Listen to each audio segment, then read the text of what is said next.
حضرت ابو ہریرہ رضی اللہ تعالیٰ عنہ بیان کرتے ہیں رسول اللہ صلی اللہ علیہ وسلم نے فرمایا روز قیامت سب سے پہلے شہید کا فیصلہ سنایا جائے گا، اسے پیش کیا جائے گا تو اللہ اسے اپنی نعمتیں یاد کرائے گا اور وہ ان کا اعتراف کرے گا۔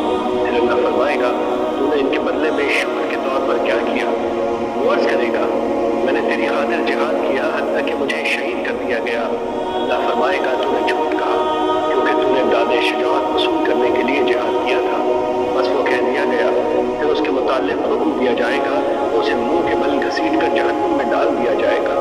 دوسرا شخص جس نے علم حاصل کیا اور اسے دوسروں کو سکھایا اور قرآن کریم کی تلاوت کی، اسے بھی پیش کیا جائے گا تو اللہ اسے اپنی نعمتیں یاد کرائے گا، وہ ان کا اعتراف کرے گا۔ اللہ پوچھے گا کہ تو نے ان کے بدلے میں کیا کیا؟